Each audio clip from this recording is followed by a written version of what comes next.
চীন মৈত্রী সম্মেলন কেন্দ্রে সরাসরি ওপেন ভাষণে বলছি যে আমি হাসনাত সার্জিসকে আমি 100টা ফোন দিছি, তারা কখনো রেসপন্স করেনি। আমার গেজেট নাম্বারটা সে নিয়ে হুমকি দিচ্ছে, তা আমি কি ভয় পাইছি? আমি কি কাউকে ধরছি?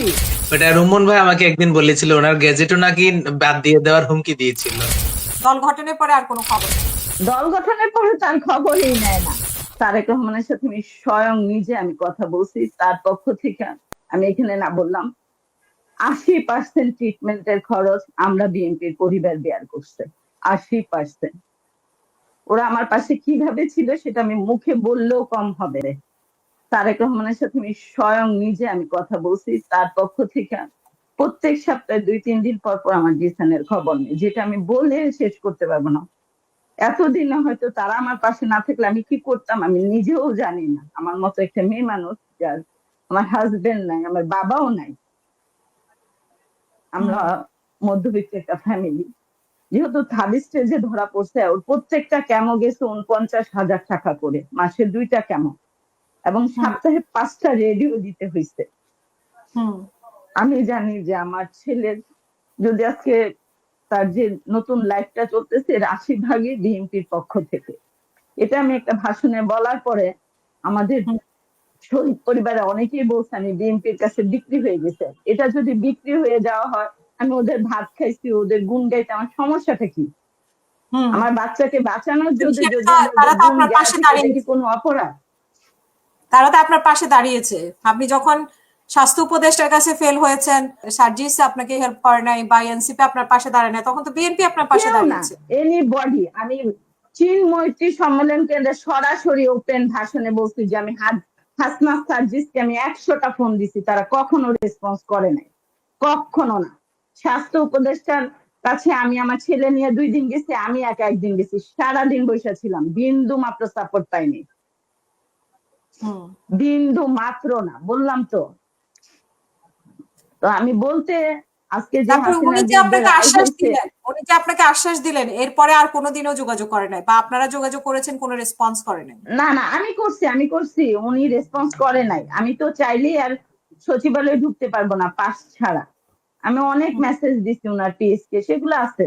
তারপরে হচ্ছে আমাদের যে শহীদ পরিবারের স্নিগ্ধকে নক করছে, স্নিগ্ধরা আজকে স্নিগ্ধ তার ভাইয়ের রক্ত বিক্রি করে খাচ্ছে, আলহামদুলিল্লাহ খাক।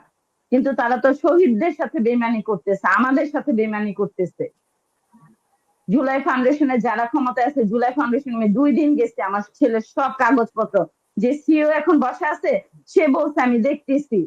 আমাকে শ্রাবন্তী বলে, আমি ফেসবুকে পোস্ট করে আপনার জন্য অ্যারেঞ্জ করতেছি, কি আমি ভিক্ষুক? তোরা ওইখানে বসে বসে লাখ লাখ টাকা খাইতেছ, তোরা খাইতেছ তোর ভাইয়ের রক্ত বিক্রি করে। আমি আমার সন্তানের জন্য গেছি, তুই পারলে বলবি, না পারলে নাই। ও আমাকে ডাইরেক্ট বলে আপনি তো বিএনপির কাছে বিক্রি হয়ে গেছেন, আপনি তো আপনার ছেলের রক্ত বিক্রি করে খাইতেছেন। তো তুই কি রক্ত বিক্রি কর? আমি আমার সন্তান 10 মাস গর্ভে ধরছে, আমি সেই সন্তানের রক্ত বিক্রি করে খাইলো, সেটা আমার রক্ত বিক্রি করে খাইতেছে, তুই কার রক্ত বিক্রি করে খাইতেছ? ও আমাকে ছেড় দে, সে আমাকে দেখে নিবে। তো দেখলো না কেন? এখন তুই আবার বিএনপি থেকে গেছিস কেন? যোগ দিল কেন? আমি তো রুবেল তুহিনকে বলছি, রুবেল তুহিন এটা সাক্ষী, বিএনপিতে যোগ দেওয়ার 2 মাস আগে রুবেল তুহিন আমি চিন্ময়ীতে বলছি, শ্রাবন্তী আমাকে কি বলছে বলি নাই বাবা? আপনাকে বলেন। জি জি জি, আমাকে বলেছিল ওনার গেজেটও নাকি, ওটা রুমন ভাই আমাকে একদিন বলেছিল ওনার গেজেটও নাকি বাদ দিয়ে দেওয়ার হুমকি দিয়েছিল। আমার গেজেট নাম্বারটা সে নিয়ে হুমকি দিচ্ছে, তা আমি কি ভয় পাইছি? আমি কি কাউকে ধরছি? আজকে ঠিকই এখন জুলাই ফাউন্ডেশন খাওয়া হয়েছে, এনসিপি খাওয়া হয়েছে, এখন আসছে বিএনপি খাইতে, না সম্ভব না, সেটা সম্ভব না, দেখবো ইনশাআল্লাহ। না ইনশাল্লাহ দেখবো। আমি তো মানে আমি যদি 2 টাকা খায়া থাকি, আমি তো আপনাদের সবার সামনে স্বীকার করলাম যে যদি কেউ বলতে পারে এনসিপি থেকে বা সরকার থেকে আমার ছোট ছেলে বাবা শহীদ হিসেবে যেটা পাওয়ার আমি পাইছি, আমি এখনো স্বীকার করি। এর বাইরে যদি কেউ বলে থাকে আমি কোথাও থেকে 2 টাকা খাইছি, তারা যেন আমার প্রমাণ দেয়। ইনশাল্লাহ আমি প্রমাণ করলাম। মানে এনসিপি আপনার আর কোনো সার্জিস তো আপনার খবর নাই, এনসিপি আর কোনো খবর নাই। সার্জিস আমাকে নকল আন্টি, আমি এসে জিসানকে দেখে যাব। সার্জিস আমার ভাষায় প্রায় 3 ঘন্টা ছিল যেদিন আসছে। আমার মার সাথে আমার বড় ভাইয়ের সাথে কথা বলছে, আমার কাছে সব ছবিও এখন আছে। ও যে আমাদের বাসায় এসে নাস্তা টাস্তা করছে, ভালো 3 ঘন্টার সময়, কম সময় না হাসনাতের বিয়ের দিন। এবং প্রথম সে ফোন ধরছে, পরে যখন আমি তাকে বলছি যে বাবা বাবা, তখন ওরা দল গঠন করে নাই, তখন তারা শুধু সমন্বয় ছিল, তখন এনসিপি তারা করে মানে নাই। দল এটা গঠনের পরে আর হচ্ছে কোনো যোগাযোগ নেই। দল ডিসেম্বরের গঠনের পরে 5 আর দিকে। যোগাযোগ হয়নি। দল গঠনের পরে আর কোনো খবর নাই। দল গঠনের পরে তার খবরই নেয় না। একদিন চিন্ময়ী সম্মেলন করলো, ওই যে আমাদের শহীদ পরিবারের প্রোগ্রাম ছিল, সেই দিন যখন ওর সাথে আমার দেখা হয়েছে, তার আগেই আমি ওই ভাষণে বলছি যে হাসনাত সার্জিসকে 100টা ফোন দিল, তারা ধর না। তখন সার্জিস আমার কাছে ওইখানে সরি বলতেছে, আমি সরি, আমার ভুল হয়ে গেছে, আমি ব্যস্ত ছিলাম, আপনি বসেন, আপনার সাথে আমার কথা আছে। পরে আমি বলছি সরি বাবা, জিসানে তখন স্যাগিন অপারেশন হয়েছে, আমি ওকে হসপিটালে রেখে গেছি। তখন বলছে বাবা আমি বসতে পারবো না, তুমি আমাকে ফোন দিও। এবং আমি এই কথা বলার পর 2-3 জায়গা থেকে আমাকে ফোন দিছে, এবং শ্রাবন্তী এর মধ্যে একটা ফোন শ্রাবন্তীর আসছে, সে আমাকে হুমকি দিছে। শ্রাবন্তী আপনাকে হুমকি দিচ্ছে, হ্যাঁ, মানে আমি তো আছি। সাহায্য করার পরিবর্তে আপনাকে হুমকি দিচ্ছে।